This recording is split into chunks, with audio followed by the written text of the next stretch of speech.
ಹರಿಃ ನಾರಾಯಣಾಯ ಪರಿಪೂರ್ಣಗುಣರ್ಣವಾಯ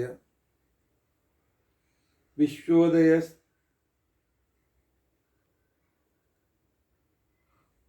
ಜ್ಞಾನಪ್ರದಾಯ ವಿಬುಧಾಸುರಸೌಖ್ಯ ದುಃಖ ಸತ್ಕಾರಣಾಯ ವಿತತಾಯ ನಮೋ ನಮಸ್ತೆ. ಅಭ್ರಮಂ ಭಂಗರಹಿತಂ ಅಜಡಂ ವಿಮಲಂ ಸದಾ ಆನಂದತೀರ್ಥಮತುಲಂ ಭಜೆ ತಾಪತ್ರಯಾಪಹಂ. ಭವತಿ ಯದನುಭಾವಾದೇಡಮೋ ಕೋಪಿ ವಾಗ್ಮಿ ಜಡಮತಿರಪಿ ಜಂತುರ್ಜಾಯತೆ ಪ್ರಾಜ್ಞಮೌಲಿಃ. ಸಕಲವಚನಚೇತೋ ದೇವತಾ ಭಾರತೀ ಸಾ ಮಮ ವಚಸ್ಯ ನಿಧತ್ತಾಂ ಸನ್ನಿಧಿಂ ಮಾನಸೇ ಚ. ಅಸ್ಮದ್ಗುರು ಸಮಾರಂಭಾಂ ಟೀಕಾಕೃತ್ಪಾದಮಧ್ಯಗಾಂ ಶ್ರೀಮದಾಚಾರ್ಯ ಪರ್ಯಂತಾಂ ವಂದೇ ಗುರು ಪರಂಪರಾಂ. ವಿದ್ಯಾಯಾಂ ವಿಬುಧಾಚಾರ್ಯಂ ವೇದಜ್ಞಾನಾಪ್ತಿಚಂದಿರಂ ದುರ್ಮತಧ್ವಾಂತಮಾರ್ತಾಂಡಂ ಸತ್ಯಧ್ಯಾನಮುನಿಂ ಭಜೆ. ಪಂಚಾಶದ್ವರ್ಷಪರ್ಯಂತಂ ಸತತಂ ರಾಮಪೂಜಕ ಶ್ರೀ ಸತ್ಯಪ್ರಮೋದ ಗುರುರಾಟ್ ಭಾಸತಾಂ ನೋ ಹೃದಂಬ. ಬಂಧುಸ್ತ್ವಂ ಗುರುರಿಷ್ಟದೈವತಮಿತಿ ತ್ವತ್ಪಾದಪಂಕೇರುಹಂ ಪ್ರಾಪ್ತಂ ಮಾಂ ಪರಿಪಾಲಯೇತಿ ಸತತಂ ಯಾಚಯ ನಿಬದ್ಧಾಂಜಲಿಃ. ಚಿತ್ತಂ ಮದ್ಗುಣದೋಷಚಿಂತನವಿಧೌ ನೂನಂ ಮನಾಂ ಮಾ ಕೃತಾಃ. ಶ್ರೀ ಸತ್ಯಾತ್ಮಗುರು ತ್ವದಂಘ್ರಿಯುಗಲಂ ಹಿತ್ವಾ ನಮೇ ಸದ್ಗತಿ. ಯೈರಹಂ ಶುಕವತ್ ಸಮ್ಯಕ್ ಶಿಕ್ಷಿತೋಸ್ಮಿ ಕೃಪಾಲುಭಿಃ ತಾನ್ ವಂದೇ ಧೇನುಪಾಚಾರ್ಯಾನ್ ತತ್ವಜ್ಞಾನಾರ್ಥಸಿದ್ಧ. ಶ್ರೀ ಗುರುಭ್ಯೋ ನಮಃ.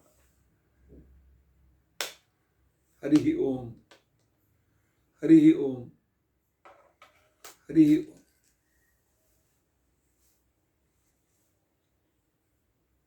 ಸ್ವಸ್ತಿಸ್ತು ಅಶೇಷ ಸನ್ಮಂಗಲಾನಿ ಸಂತು. ಶ್ಲೋಕೈಕ ಶ್ರವಣ ಪಠನ ಮಾತ್ರೇಣ ಭಕ್ತಶ್ಚ ಶ್ರೋತॄಣಾಂ ನಿಖಿಲ ಕಲಿಕೃತ ಕಲ್ಮಷಾಪನೋದರ ಪಟುತರೆ ಧರ್ಮಾದ್ಯಖಿಲ ಪುರುಷಾರ್ಥ ಸಾಧನೀಭೂತೆ. ಅದ್ಯ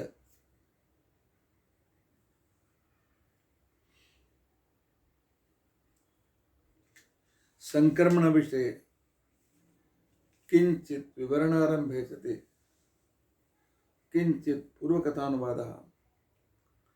ಹರಿ ಓಂ ಹರಿ ಓಂ ಹರಿ ಓಂ. ಹರೇ ರಾಮ ಹರೇ ರಾಮ ರಾಮ ರಾಮ ಹರೇ ಹರೇ. ಹರೇ ಕೃಷ್ಣ ಕೃಷ್ಣ ಕೃಷ್ಣ ಹರೇ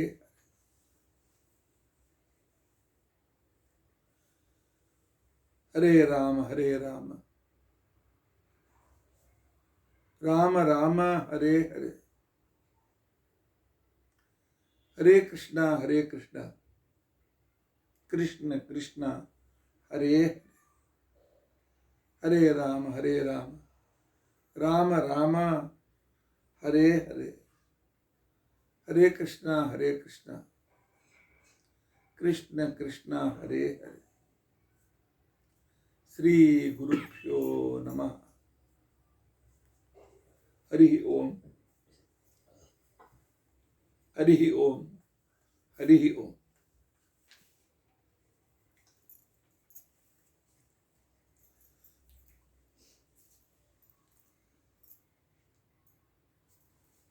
ಇವತ್ತು ಷಟ್ತಿಲ ಏಕಾದಶಿ.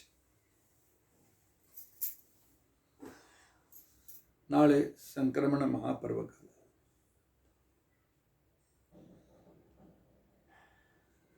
ಇಲ್ಲ ಪಂಚಾಂಗದಲ್ಲಿ ಭಾರಿ ಮತಭೇದ ಬಂದಿದೆ. ಕೆಲವರು ಇದೇ ದಿನ ಸಂಕ್ರಮಣವನ್ನು ಆಚರಣೆ ಮಾಡ್ತಾ ಇದ್ದಾರೆ. ಕೆಲವರು ನಾಳೆ ಸಂಕ್ರಮಣ ಆಚರಣೆ ಮಾಡ್ತಾ ಇದ್ದಾರೆ. ಒಂದೇ ದೇಶ,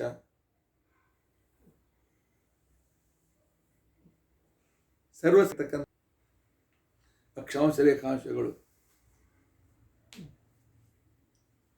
ಹೀಗಾಗಿ ಈ ಸಂಕ್ರಮಣದಲ್ಲಿ ಗದ್ದಲ ಏಕೆ? ಯಾವ ಗದ್ದಲವೂ ಕೂಡ ಇಲ್ಲ, ಯಾವ ಮತಭೇದವೂ ಕೂಡ ಇಲ್ಲ. ಪಂಚಾಂಗದ ಗಣಿತ ಕ್ರಮದಲ್ಲಿ ಒಂದು ದೃಗ್ಗಣಿತ ಪಂಚಾಂಗ ಇದೆ, ಒಂದು ಸೂರ್ಯ ಸಿದ್ಧಾಂತ ಪಂಚಾಂಗ ಇದೆ. ಎರಡು ಪಂಚಾಂಗಗಳಲ್ಲಿ 4-5 ತಾಸುಗಳ ಅಂತರ ಇರ್ತದೆ.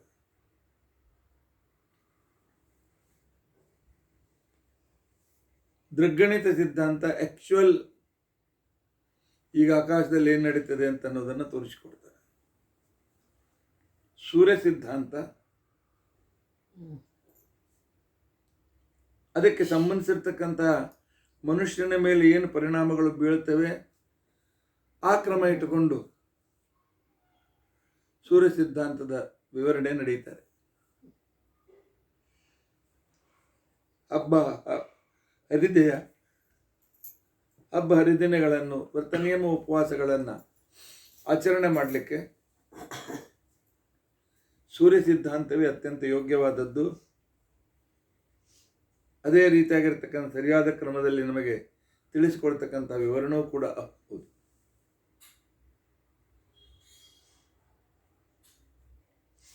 ದೃಗ್ಗಣಿತದ ಪ್ರಕಾರ ಮಧ್ಯಾಹ್ನ 4 ಗಂಟೆಗೆ 4:13 ಸೂರ್ಯನು ಮಕರ ರಾಶಿಯಲ್ಲಿ ಪ್ರವೇಶ ಮಾಡ್ತಾನೆ.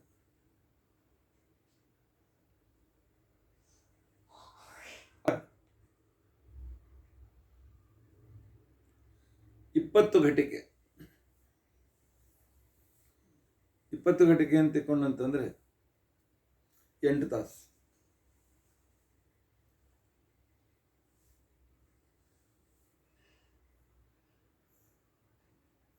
ಅದರಲ್ಲೂ ಕೂಡ ಮೊದಲಿನ 5 ಗಂಟೆಗಳು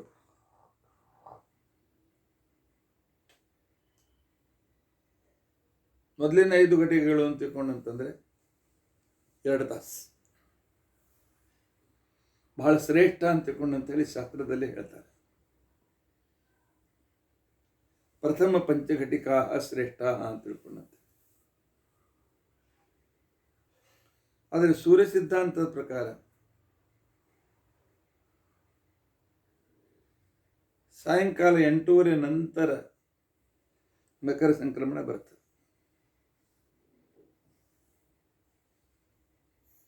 ಯಾವ ಸಂಕ್ರಮಣ ಇಟ್ಟುಕೊಂಡ್ರೂ ಸಹಿತ ಸಂಕ್ರಮಣದ ಪರ್ವಕಾಲ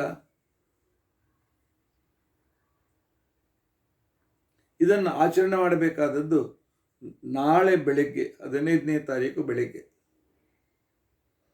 ಯಾಕೆ? ಸ್ನಾನ ಜಪ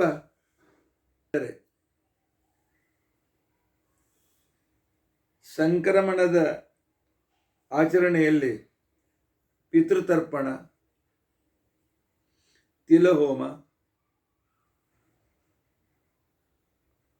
ಎಳ್ಳು ಬೆಲ್ಲಗಳ ಸ್ವೀಕರಣ, ಹೋಮಹವನ ಪರಿಪೂರ್ಣವಾದುದರಿಂದ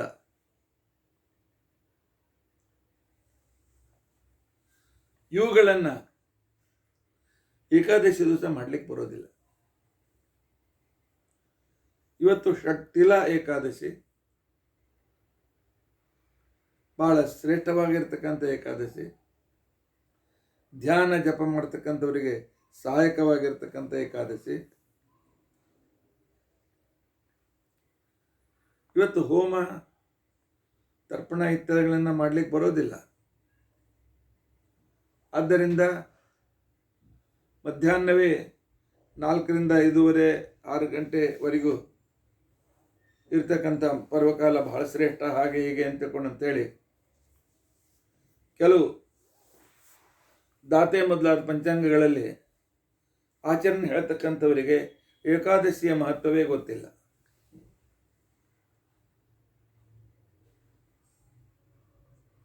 ಕೇವಲ ಸ್ನಾನವಾದರೆ ಪರ್ವಕಾಲದ ಕಾರ್ಯವಾಯಿತೆ? ಇಲ್ಲವಲ್ಲ. ಆದುದರಿಂದ ನಾಳೆ ಬೆಳಿಗ್ಗೆ ಪಾರಣೆಯಕ್ಕಿಂತ ಮೊದಲೇ ಬೇಗನೆ ಸ್ನಾನ ಮಾಡಿ, ಯಾಕೆ ಅಂತಿಕೊಂಡಂತಂದರೆ ಬೆಳಿಗ್ಗೆ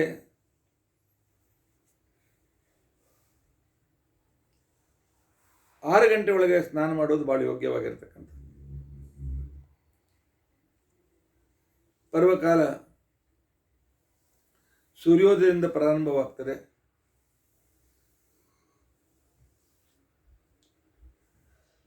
ಅರುಣೋದಯದಿಂದ ಪ್ರಾರಂಭವಾಗ್ತದೆ. ಆದ್ದರಿಂದ 5-5:30 ಸ್ನಾನಾದಿಗಳನ್ನೆಲ್ಲ ಮಾಡಿ, ತರ್ಪಣಾದಿಗಳನ್ನು ಮಾಡಿ, ದಾನ ಇತ್ಯಾದಿಗಳನ್ನೆಲ್ಲ ಮಾಡಿ, ಸೂರ್ಯನ ಅನುಗ್ರಹವನ್ನು ಪಡೆಯತಕ್ಕಂಥ ದಿನ ಮಕರ ಸಂಕ್ರಮಣ. ಮಕರ ರಾಶಿಯಲ್ಲಿ ಸೂರ್ಯ ಪ್ರವೇಶ ಮಾಡುವುದು ಅಂತಂದರೆ ಕಟಕಟ ಚಳಿಗಾಲ ಕಡಿಮೆಯಾಗಿ,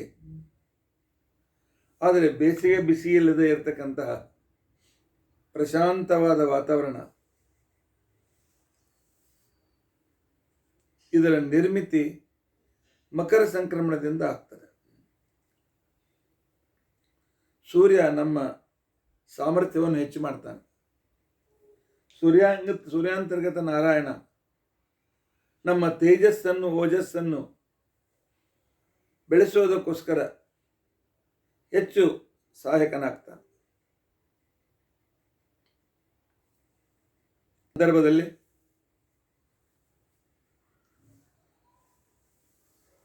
ಶಾಸ್ತ್ರದಲ್ಲಿ ಅನೇಕ ರೀತಿಯಾಗಿರ್ತಕ್ಕಂಥ ವಿಧಿವಿಧಾನಗಳನ್ನು ಹೇಳ್ತಾರೆ. ವಸಿಷ್ಠ ಋಷಿಗಳೇ ಹೇಳ್ತಾರೆ, ಮಕರೇ ವಿಂಶತಿ ಪರ ಅಂತ ತಿಳ್ಕೊಂಡು ಅಂತೇಳಿ ವಸಿಷ್ಠ ಸ್ಮೃತಿ ಹೇಳ್ತಾರೆ. ಸಂಕ್ರಮಣವಾದ ನಂತರ ಮುಂದಿನ 20 ಘಟಿಕೆಗಳು ಅಂತ ತಿಳ್ಕೊಂಡಂತೇಳಿ.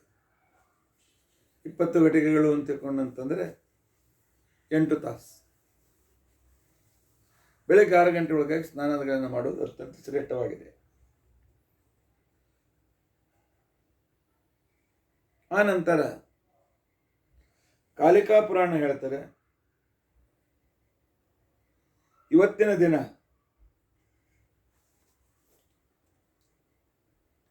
ಭಗವಂತನಿಗೆ 5 ರತ್ನಗಳನ್ನು ಏರಿಸ್ಬೇಕಂತೆ. ಕನಕಂ ಬಂಗಾರ, ಕುಲಿಶ ಅಂತಿಕೊಂಡಂತಂದ್ರೆ ಹೀರಾ, ಹಳದಿ ಬಣ್ಣದ ವಜ್ರ, 3ನೇದು ನೀಲ ಬಣ್ಣದ ವಜ್ರ, 4ನೇದು ಪದ್ಮರಾಗ ಬಣ್ಣದ ವಜ್ರ ಮತ್ತು ಮುತ್ತು. ಬಂಗಾರ, ಆನಂತರ ಹಸಿರು ಬಣ್ಣದ, ನೀಲ ಬಣ್ಣದ, ಕೆಂಪು ಬಣ್ಣದ ವಜ್ರಗಳು, ಮುತ್ತು, ಇವುಗಳನ್ನು ಪರಮಾತ್ಮನಿಗೆ ಏರಿಸಿದರೆ ಬಹಳ ಪುಣ್ಯ ಅಂತ ತಿಳ್ಕೊಂಡಂತ ಹೇಳಿದ್ದಾರೆ. ಸೂರ್ಯಾಂತರ್ಗತ ನಾರಾಯಣನಿಗೆ ಏರಿಸೋದರಿಂದ ಅತಿ ಪುಣ್ಯಕರವಾಗಿರ್ತಕ್ಕಂಥ ಫಲ ಸಿಗ್ತದೆ ಅಂತ ತಿಳ್ಕೊಂಡಂತಂದಿದ್ದಾರೆ. ರತ್ನಾನಾಂ ಚಾಪ್ಯಭಾವೇತು, ಇಲ್ಲಪ್ಪ ರತ್ನ ಮುತ್ತು ತೆಗೆದುಕೊಳ್ಳುವಷ್ಟು ಸಿರಿವಂತಿಕೆ ಇಲ್ಲ, ಬೇಡ, ಒಂದು ಬಂಗಾರದ ಆಭರಣ ಆದರೂ ದೇವರಿಗೆ ಏರಿಸ್ಬೇಕು ಇವತ್ತಿನ ದಿವಸ.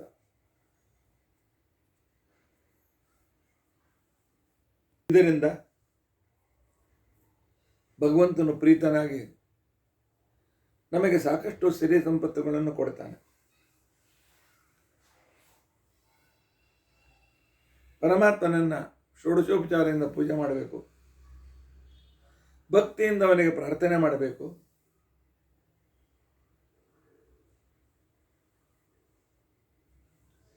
ನಂತರ ಈ ಸಂಕ್ರಮಣದ ಕಾಲದಲ್ಲಿ ಎಳ್ಳು, ಬೆಲ್ಲ, ಕುಸರೆಳ್ಳು,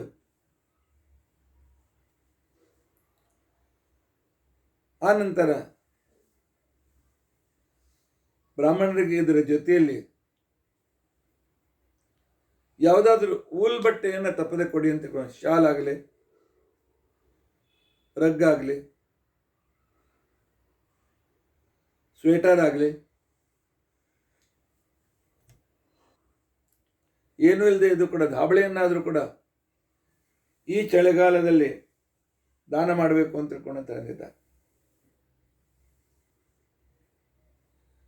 ಈ ರೀತಿಯಾದಂತಹ ಪದಾರ್ಥಗಳನ್ನು ಬ್ರಾಹ್ಮಣರನ್ನು ಮರೆ ಕರೆದು ಅವರಿಗೆ ಕೊಟ್ಟು, ಆ ನಂತರ ಇವತ್ತಿನ ದಿನ ಬ್ರಾಹ್ಮಣರ ಭೋಜನವನ್ನು ಮಾಡಿಸೋದ್ರಿಂದ ಮಹಾಪುಣ್ಯ ಇದೆ ಅಂತ ತಿಳ್ಕೊಂಡಂತೇಳಿ ಶಾಸ್ತ್ರಕಾರ ಹೇಳ್ತಾರೆ.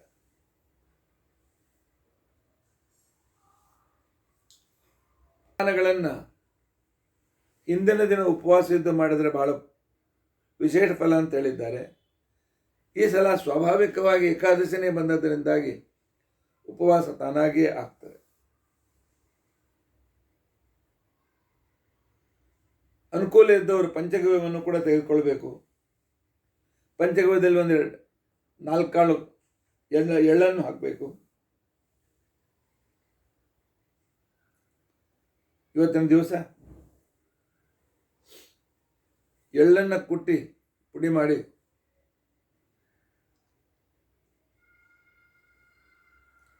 ಸೋಪಿನ ಬದಲಾಗಿ ಇವತ್ತು ಆ ಎಳ್ಳನ್ನು ಕುಟ್ಟಿದ್ದನ್ನೇ ಮೈಗೆ ಹಚ್ಚಿಕೊಂಡು ಸೀಗೆಕಾಯಿ ಅಂತ ಹಚ್ಚಿಕೊಂಡು ಸ್ನಾನ ಮಾಡೋದರಿಂದ ಬಹಳ ಪುಣ್ಯ ಇದೆ.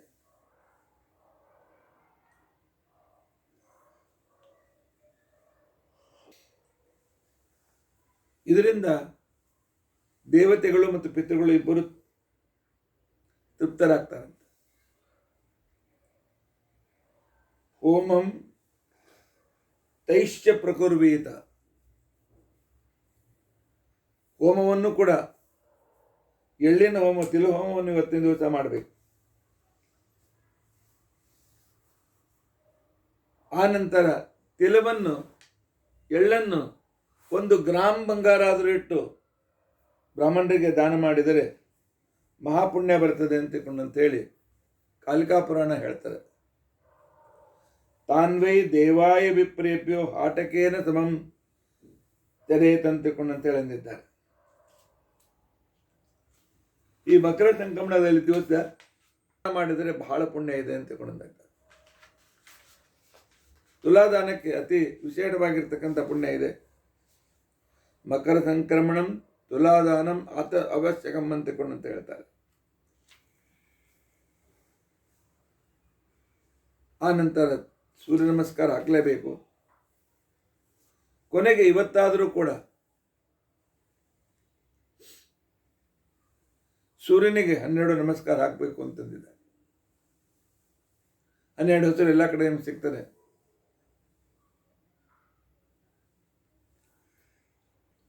ಇವತ್ತಿನ ದಿನ ವಿಶೇಷವಾಗಿ ಸೂರ್ಯ ನಮಸ್ಕಾರ ಮಾಡೋದರಿಂದಾಗಿ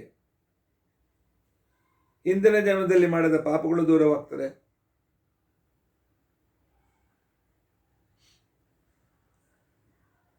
ಅಷ್ಟೇ ಅಲ್ಲ, ಪರಮಾತ್ಮನ ಅನುಗ್ರಹದಿಂದ ಒಳ್ಳೆಯ ಆರೋಗ್ಯ ಆಯುಷ್ಯಗಳು ಕೂಡ ಪ್ರಾಪ್ತಿಯಾಗ್ತದೆ. ಸಂಕ್ರಮಣಕ್ಕೆ ನಂತರ ಉತ್ತರಾಯಣ ಪ್ರಾರಂಭವಾಗ್ತದೆ. ದೇವತೆಗಳ ಕಾಲ ಪ್ರಾರಂಭವಾಗ್ತದೆ. ಮನುಷ್ಯನ ಉನ್ನತಿಯ ಕಾಲ ಪ್ರಾರಂಭವಾಗ್ತದೆ. ಮನುಷ್ಯನ ಶರೀರದಲ್ಲಿ ಊರ್ಜಾಶಕ್ತಿ ಹೆಚ್ಚಾಗ್ತದೆ. ಅದಕ್ಕೋಸ್ಕರ ಅಷ್ಟೇ ಅಲ್ಲ, ಜೀವನ ಅಂತಿಕೊಂಡಂತನ್ನೋದು ಕೇವಲ ಕಹಿಯೂ ಅಲ್ಲ, ಕೇವಲ ಸಿಹಿನೂ ಅಲ್ಲ. ಎಳ್ಳು ಬೆಲ್ಲಗಳು, ಎಳ್ಳು ತಿನ್ನೋದರಿಂದಾಗಿ, ಎಳ್ಳನ್ನು ಕುಟ್ಟಿ ಮೈಗೆ ಹಚ್ಚಿಕೊಳ್ಳೋದರಿಂದಾಗಿ,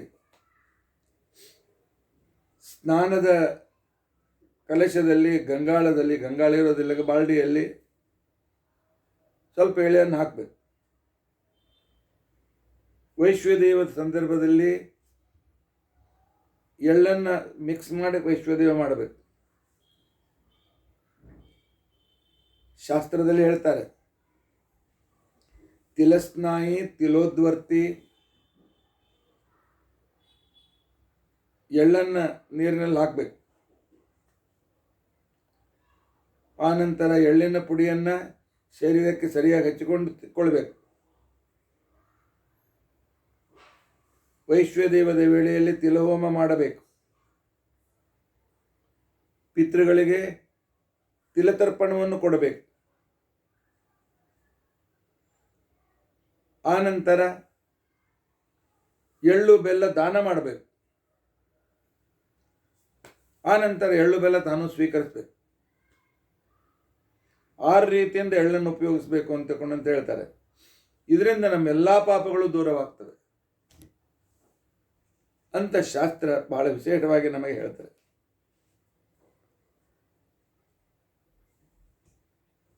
ಈ ಸಂದರ್ಭದಲ್ಲಿ ರಜೋಗುಣಕ್ಕಿಂತಲೂ ಸತ್ವಗುಣದ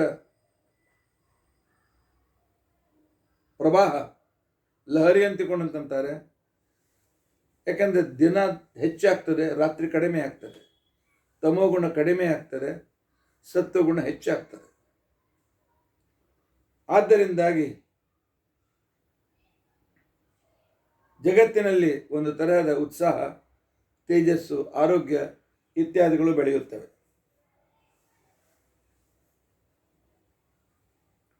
ಅದಕ್ಕೋಸ್ಕರವೇ ಚೈತನ್ಯವನ್ನು ತಂದುಕೊಡುವ ವಸ್ತುಗಳನ್ನು ದಾನ ಮಾಡಬೇಕು ಅಂತ ಹೇಳಿದ್ದಾರೆ. ಮೊದಲನೇದು ತೀರ್ಥ ಸ್ನಾನ. ಸಮೀಪದಲ್ಲಿ ನದಿ ಇದ್ದರೆ ಅಲ್ಲಿ ಹೋಗಿ ನದಿಯಲ್ಲಿ ಸ್ನಾನ ಮಾಡಬೇಕು, ಇಲ್ಲ ಬಾವಿಯಲ್ಲಿ ಸ್ನಾನ ಮಾಡಬೇಕು, ಇಲ್ಲ ಕೊನೆಗೆ ಮನೆಯ ಬಾಳ್ಡಿನೇ ಬಾವಿ ಅಂತ ತಿಳಿದುಕೊಂಡು ಮಾಡಬೇಕು. ಆದರೆ ಸ್ನಾನ ಮಾಡಬೇಕು. ಪರ್ವಕಾಲದಲ್ಲಿ ಸ್ನಾನ ಮಾಡಬೇಕು. ದಿನಾಲು ಹೇಳಿಕೊಳ್ಳುವ ಮಂತ್ರಗಳ ಜಪ ಮಾಡಬೇಕು, ಹೋಮ ಮಾಡಬೇಕು. ತಿಲಹೋಮ ಆಗದೇ ಇದ್ದರೂ ವೈಶ್ವದೇವ ಸಮಯದಲ್ಲಿ ಆದರೂ ಕೂಡ ತಿಲವನ್ನು ಉಪಯೋಗಿಸಬೇಕು. ಆ ನಂತರ ತಿಲದಾನವನ್ನು ಮಾಡಬೇಕು. ತಿಲ ಇದು ಅತ್ಯಂತ ಪವಿತ್ರವಾದ ಒಂದು ಧಾನ್ಯ. ಯಾಕೆ ಅಂತಕೊಂಡಂತಂದ್ರೆ ಈ ತಿಲ ವರಾಹ ದೇವರ ಬೆವರಿನಿಂದ ಹುಟ್ಟಿರ್ತಕ್ಕಂಥದ್ದು, ಪರಮಾತ್ಮನ ಶರೀರದಿಂದ ಹುಟ್ಟಿರ್ತಕ್ಕಂಥದ್ದು. ಬೆವರು ಅಂತಂದ ಕಡೆಗೆ ಏನಪ್ಪ ಹೊಲಸು ಅಂತ ಅನ್ಬೇಡಿ, ಪರಮಾತ್ಮನ ಅಪ್ರಾಕೃತ ಶರೀರ ಅದು. ಬೆವರು ಸೃಷ್ಟಿ ಮಾಡಿದ್ದಾನಷ್ಟೇ, ಅವನಿಗೆ ಬೆವರು ಬರೋದಿಲ್ಲ, ಯಾವುದೇ ರೀತಿ ವಿಕೃತಿಯೂ ಕೂಡ ಆಗೋದಿಲ್ಲ, ಶ್ರಮನೇ ಆಗೋದಿಲ್ಲ ಪರಮಾತ್ಮನಿಗೆ. ನಾವು ಮಾತ್ರ ಅದನ್ನು ತಪ್ಪು ತಿಳ್ಕೊಳ್ತೇವೆ. ಈ ಚಳಿಗಾಲ ಮುಗಿಯುವಾಗ ಶಿಶಿರ ಋತುವಿನಲ್ಲಿ ನಮ್ಮ ಅಗ್ನಿ ಮಂದವಾಗ್ತದೆ. ಅದನ್ನು ಜಾಗೃತಗೊಳಿಸೋದಕ್ಕೋಸ್ಕರ ದಿನಾಲು ಒಂದು ಸ್ವಲ್ಪ ಅಡಿಕೆಯಷ್ಟು ಎಳ್ಳು, ಎಡಕೆಯಷ್ಟು ಬೆಲ್ಲ ಅದನ್ನು ತಿಂದರೆ ಶರೀರದ ಆರೋಗ್ಯ ಬಹಳ ಚೆನ್ನಾಗಿರ್ತದೆ.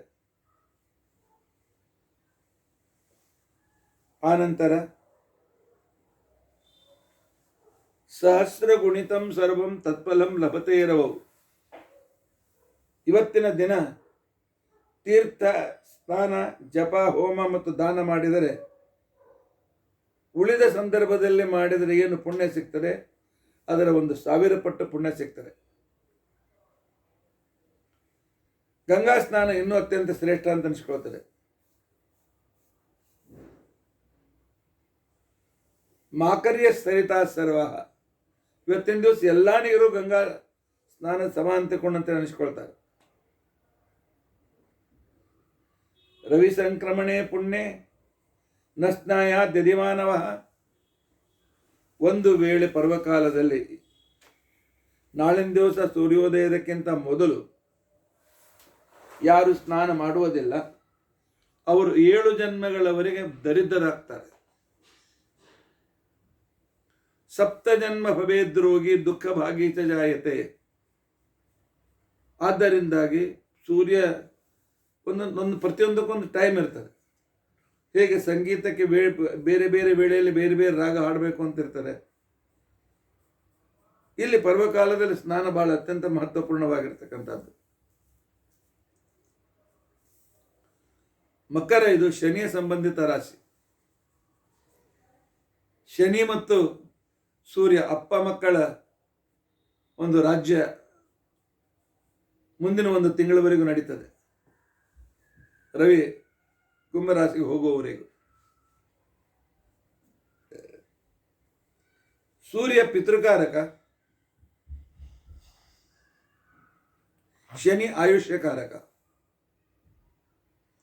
ಶನಿಗೆ ಅತ್ಯಂತ ಪ್ರಿಯವಾಗಿರ್ತಕ್ಕಂಥದ್ದು ಕಪ್ಪು ಎಣ್ಣೆ, ಕಪ್ಪು ಎಳ್ಳು, ಆನಂತರ ಎಳ್ಳೆಣ್ಣೆ.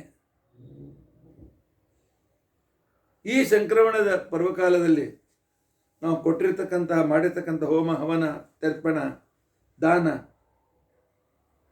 ಅವುಗಳನ್ನು ಸೂರ್ಯ ನಮಗೆ ಎಲ್ಲ ಜನ್ಮದಲ್ಲಿ ನಮಗೆ ಅವು ಸಿಗುವಂತೆ ಮಾಡ್ತಾನೆ. ಆದ್ದರಿಂದಾಗಿ ಮುಂದಿನ ಜನ್ಮದಲ್ಲಿ ಒಳ್ಳೆಯ ಗಂಡ ಸಿಗಬೇಕು ಅಂತಿಕೊಂಡಂತಿದ್ರೆ ಇವತ್ತಿನ ದಿವಸ ಶ್ರೀಹರಿಯನ್ನು ಪೂಜೆ ಮಾಡಿ, ಬ್ರಹ್ಮಚಾರಿಗಳ ಪೂಜೆ ಮಾಡಿ.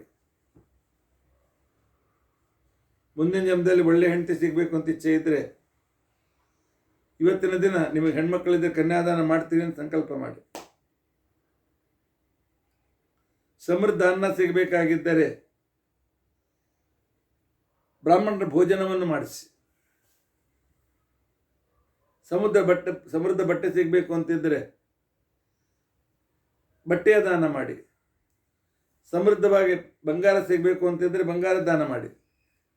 ನೀವು ಏನು ಕೊಡ್ತೀರಿ ಅದರ 1000 ಪಟ್ಟು ಸೂರ್ಯ ನಮಗೆ ಮುಂದಿನ ಜನ್ಮದಲ್ಲಿ ಕೊಡ್ತಾನೆ. ಮುಂದಿನ ಜನ್ಮ ಯಾರು ಕಂಡಿದ್ದಾರಪ್ಪ ಅಂತ ಅನ್ಬೇಡಿ. ಸಂಕ್ರಾಂತಿ ದತ್ತಾನಿ ಹವ್ಯ ಕವ್ಯಾನಿ ದಾತೃಭಿ ತಾನಿ ನಿತ್ಯಂ ದದಾತ್ಯರ್ಕಃ ಪುನರ್ಜನ್ಮನಿ ಜನ್ಮನಿ. ಒಂದೇ ಜನ್ಮದಲ್ಲ, ಮುಂದಿನ ಎಲ್ಲ ಜನ್ಮಗಳಲ್ಲಿ ಕೊಡ್ತಾನಂತೆ. ಆ ನಂತರ ಇವತ್ತಿನ ದಿನ ರತ್ನಗಳ ದಾನ ಅಂದ್ರೆ ಯಾರಿಗೆ ಮನುಷ್ಯನಿಗೆ ಅನುಕೂಲತೆ ಇದೆ,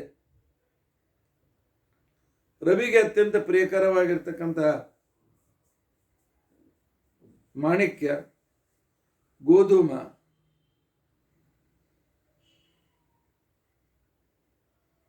ಆಗಲೇ ಹೇಳಿದಂತೆ ಹಸಿರು, ನೀಲ, ಕೆಂಪು ಮಣಿಗಳನ್ನು ದಾನ ಮಾಡಬೇಕು. ಕಪ್ಪು ವಸ್ತ್ರವನ್ನು ದಾನ ಮಾಡಬೇಕು. ಸುವರ್ಣ ಅಥವಾ ತಾಮ್ರದ ದಾನಗಳನ್ನು ಮಾಡಬೇಕು. ಶನಿ ಪ್ರೀತಿಗೋಸ್ಕರ ಕಪ್ಪು ಎಳ್ಳು, ಉದ್ದು, ಎಣ್ಣೆ, ನೀಲಮಣಿ, ಹುರುಳಿ, ಲೋಹದ ದಾನವನ್ನು ಮಾಡಬೇಕು. ಹೆಣ್ಣು ಮಕ್ಕಳಿಗೆ ಸರಿಯಾಗಿ ಪ್ರತಿ ತಿಂಗಳೂ ಕೂಡ ಸರಿಯಾದ ವೇಳೆಯಲ್ಲಿ ರಜಸ್ವಲೆಯರಾಗಬೇಕು. ಅದೊಂದು ಆರೋಗ್ಯದ ಚಿಹ್ನ. ವೇಳೆ ಅವೇಳೆಯಲ್ಲಿ ಆಗೋದು ಅನಾರೋಗ್ಯದ ಚಿಹ್ನ. ಇವತ್ತಿನ ದಿನ ಯಾವ ಹೆಣ್ಣು ಮಕ್ಕಳಿಗೆ ರಜಸ್ವಲೆ ಆಗುವ ಸಂದರ್ಭದಲ್ಲಿ ಅನೇಕ ಅನಾನುಕೂಲತೆಗಳಿವೆ ಅಥವಾ ಕೆಲವು ಸಲ ಅವರ ಹಾರ್ಮೋನ್ಗಳ ರೀತಿಯಿಂದ ಕೆಲವು ಜೆನೆಟಿಕ್ ಪ್ರಾಬ್ಲಮ್ ಕೂಡ ಇರ್ತದೆ, ಅಂತಹ ಹೆಣ್ಣು ಮಕ್ಕಳು ಕೃಷ್ಣನ ಪ್ರತಿಮೆಯನ್ನು ತೆಗೆದುಕೊಂಡು ಬರಬೇಕು. ಒಂದು ಸಣ್ಣ ಬೆಳ್ಳಿ ಬಟ್ಟನಲ್ಲಿ ಇಟ್ಕೊಳ್ಬೇಕು. ಆ ನಂತರ ತೀರ್ಥ ಸೌಟ್ನಿಂದ ದಾಮೋದರಾಯ ನಮಃ ಅಂತ ಹೇಳಿ ಅವನಿಗೆ ಅಭಿಷೇಕ ಮಾಡಬೇಕು. ಇವ ಸಂಕ್ರಮಣದ ಈ ಪರ್ವಕಾಲದಲ್ಲಿ ಸಂದರ್ಭದಲ್ಲಿ ಈ ರೀತಿಯಾಗಿ ಮಾಡಿ ಆ ಕೃಷ್ಣನನ್ನು ಆ ಪಾತ್ರ ಸಹಿತವಾಗಿ ಯೋಗ್ಯರಾಗಿರ್ತಕ್ಕಂಥ ಬ್ರಾಹ್ಮಣನಿಗೆ ದಾನ ಮಾಡಿದರೆ ಕೆಲವರಿಗೆ ಹಾರ್ಮೋನ್ ಅನಾನುಕೂಲತೆಯಿಂದಾಗಿ ಅಥವಾ ಜೆನೆಟಿಕ್ ಕಾಲದಿಂದ ಯಾವುದೇ ರೀತಿಯಾಗಿರ್ತಕ್ಕಂತಹ ಅಂಡಾಶಯ ಪಕ್ವವಾಗ ಸರಿಯಾದ ಸಮಯದಲ್ಲಿ ಆಗದೆ ಕೆಲವರಿಗೆ 20-25ನೇ ದಿವಸದಲ್ಲಿ ಆಗ್ತಿರ್ತದೆ, ಕೆಲವರಿಗೆ 40 ದಿವಸ ಕೂಡ ಆಗೋದಿಲ್ಲ, ಕೆಲವರಿಗೆ ಮತ್ತೆಷ್ಟೋ ದಿವಸ ಹಾಗೆ ಹೋಗ್ತದೆ. ಇದು ಆರೋಗ್ಯದ ಲಕ್ಷಣವಲ್ಲ. ಇದರಿಂದ ಎಲ್ಲ ರೀತಿಯಾಗಿರ್ತಕ್ಕಂಥ ದೇಹದ ವಿಕಾಸ ನಿಂತು ಹೋಗ್ತದೆ, ಕಡಿಮೆ ಆಗ್ತದೆ. ಅದಕ್ಕೋಸ್ಕರ ಇವತ್ತು ದಾಮೋದರನ ಹೆಸರಿನಲ್ಲಿ ಕೃಷ್ಣನಿಗೆ ದುಗ್ಧ ಅಭಿಷೇಕವನ್ನು ಮಾಡಿದರೆ ಹೆಣ್ಣು ಮಕ್ಕಳಲ್ಲಿರ್ತಕ್ಕಂಥ ರಜಸ್ವಲ ದೋಷ, ಬಂಜ ದೋಷ ಇತ್ಯಾದಿಗಳು ನಿವಾರಣೆ ಆಗ್ತದೆ ಅಂತೇಳಿ ಶಾಸ್ತ್ರದಲ್ಲಿ ಹೇಳ್ತಾರೆ. ಮತ್ತು ಇವತ್ತಿನ ದಿವಸ ಲೋದಾನ ಅತ್ಯಂತ ಶ್ರೇಷ್ಠ ಅಂತ ತಿಳ್ಕೊಂಡಂತೆ ಅನಿಸ್ಕೊಂಡಿದೆ. ಇವತ್ತು ಸಂಕ್ರಮಣ ದೇವತೆ ಸಿಂಹದ ಮೇಲೆ ಕುಳಿತುಕೊಂಡು ಬರ್ತಾ ಇದ್ದಾಳೆ. ಸಿಂಹ ಒಳ್ಳೆ ಗಂಭೀರವಾಗಿರ್ತಕ್ಕಂಥ ಪ್ರಾಣಿ. ಉಪವಾಹನ ಎತ್ತು. ಆದ್ದರಿಂದಾಗಿ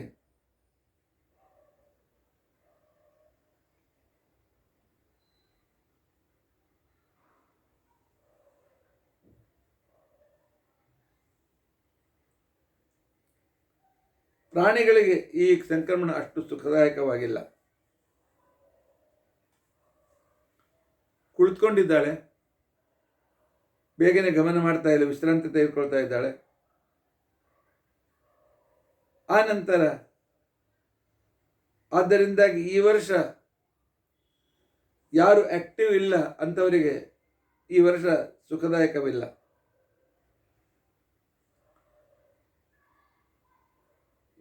ಹಸಿರು ಬಣ್ಣದ ಬಟ್ಟೆಯನ್ನು ಉಟ್ಟುಕೊಂಡಿದ್ದಾಳೆ, ಹಸಿರು ಬಣ್ಣದ ಕುಪ್ಪಸ ತೊಟ್ಟುಕೊಂಡಿದ್ದಾಳೆ. ಖಡ್ಗ ಅವಳ ಆಯುಧವಾಗಿದೆ. ಶರೀರಕ್ಕೆ ಚಂದನವನ್ನು ಲೇಪ ಮಾಡಿಕೊಂಡಿದ್ದಾಳೆ. ಇದರಿಂದ ಹಸಿರು ಬಣ್ಣದ ಎಲ್ಲ ಪದಾರ್ಥಗಳು ಈ ವರ್ಷ ತುಟ್ಟಿ ಆಗ್ತದೆ. ಅದು ತರಕಾರಿನೇ ಇರಲಿ, ಹಣ್ಣೇ ಇರಲಿ, ಬಟ್ಟೆನೇ ಇರಲಿ, ಮತ್ತು ಒಟ್ಟು ಹಸಿರು ನೀಲಮಣಿ ಇರಲಿ, ಇವೆಲ್ಲವೂ ಕೂಡ ಈ 2 ತಿಂಗಳಲ್ಲಿ ಬಹಳ ಹೆಚ್ಚು ಬೆಲೆ ಬಾಳವನ್ನು ಬಾಗ್ತವೆ. ಅವುಗಳ ಬೆಲೆ ಬಹಳ ಹೆಚ್ಚಾಗ್ತದೆ.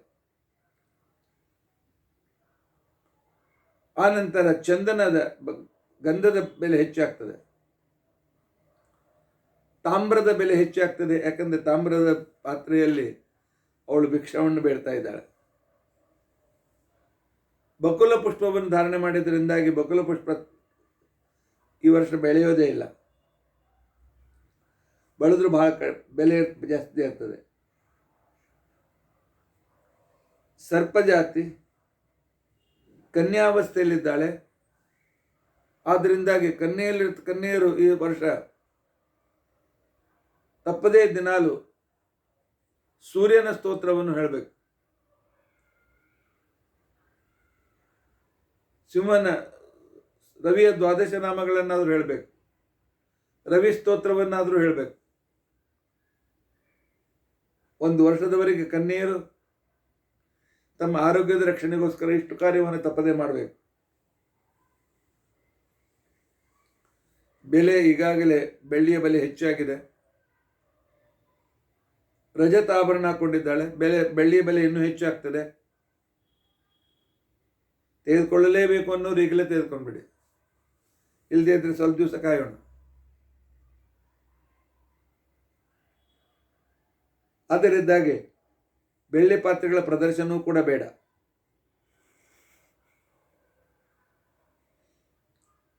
ಜ್ಯೋತಿಷ್ಶಾಸ್ತ್ರರಿಗೆ ಈ ವರ್ಷ ಅಷ್ಟು ಅನುಕೂಲ ಇಲ್ಲ. ಮೈತ್ರಾ ನಕ್ಷತ್ರದಲ್ಲಿ ಆ ನಂತರ ದಕ್ಷಿಣ ದಿಕ್ಕಿನಲ್ಲಿ ಇರ್ತಕ್ಕಂಥ ಉಲ್ಲೋಲ ಕಲ್ಲೋಲವಾಗ್ತದೆ. ದಕ್ಷಿಣದಲ್ಲಿ ಆಗ್ತಕ್ಕಂಥ ಕೇರಳ ಇತ್ತೆಲ್ಲ ಆಗ್ತಕ್ಕಂಥ ಎಲೆಕ್ಷನ್ನಲ್ಲಿ ಭಾಳ ಚೇಂಜಸ್ ಆಗ್ತದೆ, ಭಾಳ ಬದಲಾವಣೆ ಆಗಲಿಕ್ಕೆ ಸಾಧ್ಯತೆ ಇದೆ. ನಾರ್ತ್ ಈಸ್ಟ್ ಪ್ರದೇಶಗಳಿಗೆ ಈಗ ಅಷ್ಟು ಅನುಕೂಲ ಇಲ್ಲ. ಭೂತಪ್ರೇತ ಪಿಶಾಚಾದಿಗಳ ಸಂಖ್ಯೆ ಸ್ವಲ್ಪ ಹೆಚ್ಚಾಗ್ತದೆ. ಪಾಪಕರ್ಮ ಮಾಡ್ತಕ್ಕಂಥವರಿಗೆ ಪೀಡಾದಾಯಕವಾಗ್ತದೆ.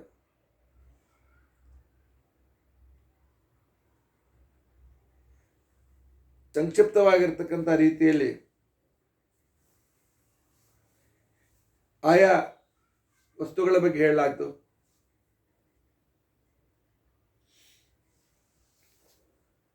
ಮೇಷರಾಶಿ, ಮಿಥುನ ರಾಶಿ, ತುಲಾ ರಾಶಿ, ಧನು ರಾಶಿ, ಮಕರ ರಾಶಿ, ಇಷ್ಟು ರಾಶಿಯವರಿಗೆ ಈ ಸಂಕ್ರಮಣ ಬಹಳ ಲಾಭದಾಯಕವಾಗಿದೆ. ಈ ರಾಶಿಯವರು ಬಹಳ ಸುಖದಿಂದ ಇರ್ತಾರೆ, ಅನುಗ್ರಹಕ್ಕೆ ಪಾತ್ರರಾಗ್ತಾರೆ. ಮೇಷ, ಮಿಥುನ, ತುಲಾ, ಧನು ಮತ್ತು ಮಕರ ರಾಶಿಗಳು.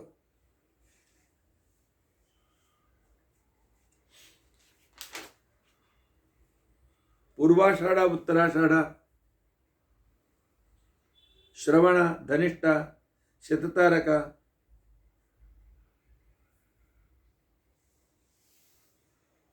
ಪೂರ್ವಭಾದ್ರಪದ, ಉತ್ತರಾಭಾದ್ರಪದ,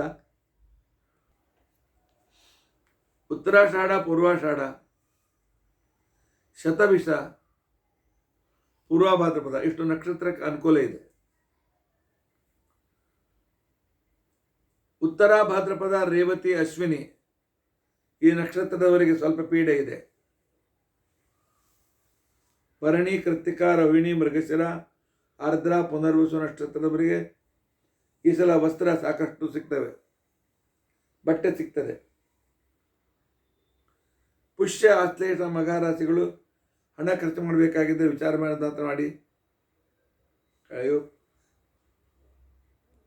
ವಿಚಾರ ಮಾಡಿ ಕೆಲಸ, ಯಾವುದೋ ಕೆಲಸದಲ್ಲಿ ಹಣ ಖರ್ಚಾಗುವ ಸಂದರ್ಭ ಇದೆ. ಪೂರ್ವ ಫಲ್ಗುಣಿ, ಉತ್ತರ ಫಲ್ಗುಣಿ, ಹಸ್ತ, ಚಿತ್ರ, ಸ್ವಾತಿ, ವಿಶಾಖ ಇಷ್ಟು ನಕ್ಷತ್ರದವರೆಗೆ ಈ ವರ್ಷ ಧನಲಾಭ ಬಹಳ ಚೆನ್ನಾಗಿದೆ. ಪರಮಾತ್ಮ ಅನುಕೂಲವನ್ನು ಮಾಡಿಕೊಡ್ತಾನೆ.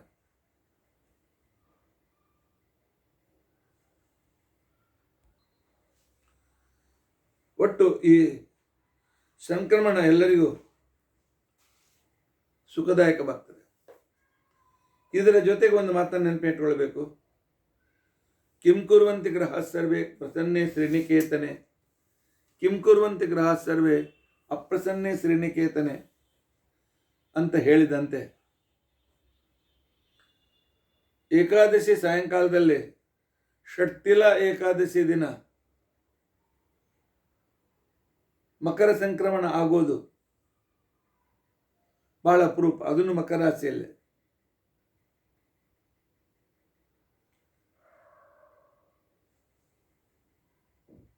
ಅಂದುಕೊಂಡು ಅನಿಸ್ಕೊಳ್ತದೆ.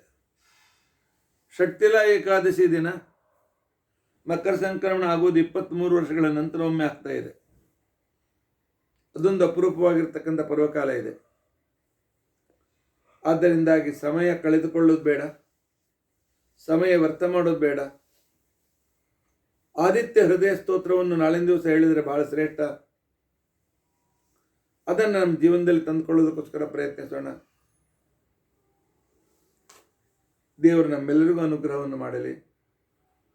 ಇತಿ ಅದ್ಯ ಕಥಾ ಪ್ರಸಕ್ತಿ. ಹರೇ ರಾಮ ಹರೇ ರಾಮ, ರಾಮ ರಾಮ ಹರೇ ಹರೇ, ಹರೇ ಕೃಷ್ಣ ಕೃಷ್ಣ ಕೃಷ್ಣ ಹರೇ ಹರೇ. ಉಗ್ರಂ ವೀರಂ ಮಹಾವಿಷ್ಣುಂ ಜ್ವಲಂತಂ ಸರ್ವತೋಮುಖಂ ನೃಸಿಂಹಂ ಭೀಷಣಂ ಭದ್ರಂ ಮೃತ್ಯುಂ ನಮಾಮ್ಯಹಂ. ಶ್ರೀಕೃಷ್ಣಾರ್ಪಣಮಸ್ತು. ಶ್ರೀಕೃಷ್ಣಾರ್ಪಣಮಸ್ತು.